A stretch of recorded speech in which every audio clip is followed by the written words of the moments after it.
Secretary General, Madam President, dear permanent representatives, colleagues, the nuclear non-proliferation regime that has underpinned international security for more than half a century is on the line. The dramatic events in Iran have become even more serious with last night's bombardments and the potential widening of the conflict.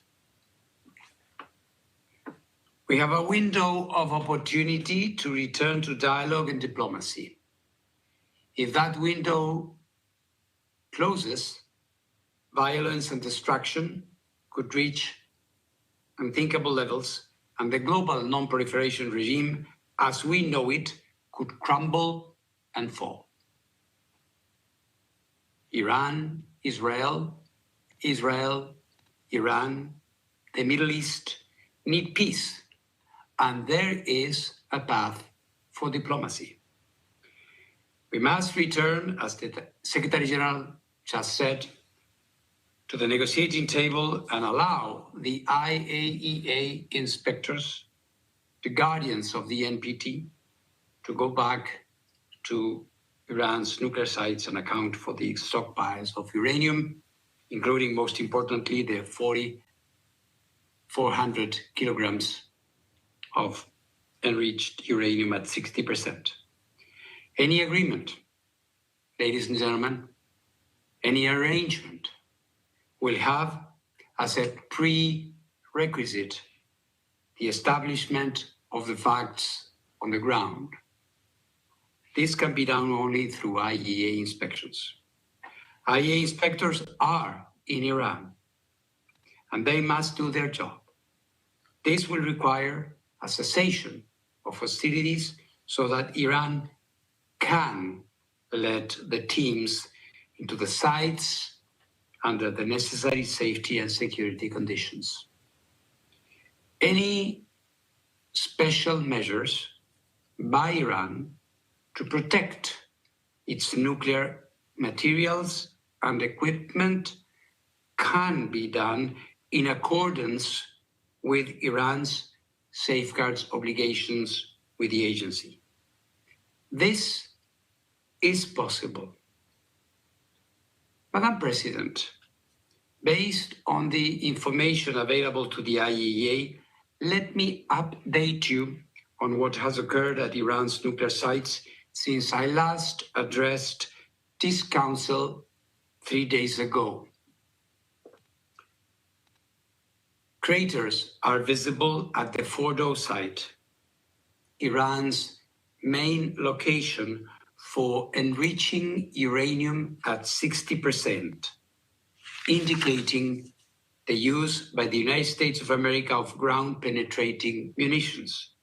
This is consistent with statements from the United States. At this time, no one, including the IAEA, is in a position to assess the underground damage at Fordow. At the Esfahan nuclear site, additional buildings were hit overnight, with the US confirming their use of cruise missiles. Affected buildings include some related to uranium conversion process. Also, at this site, entrances to tunnels used for the storage of enriched material appear to have been hit. At the Natanz enrichment site, the fuel enrichment plant has been hit again, with the US confirming that it used ground-penetrating munitions. Iran has informed the IAEA there has been no increase in off-site radiation levels at the 3 sites.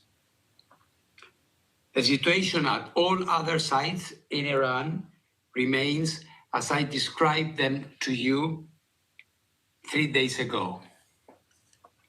We continue to monitor the situation and encourage the Iranian regulator to maintain its indispensable contact with the IAEA's Incident and Emergency Center.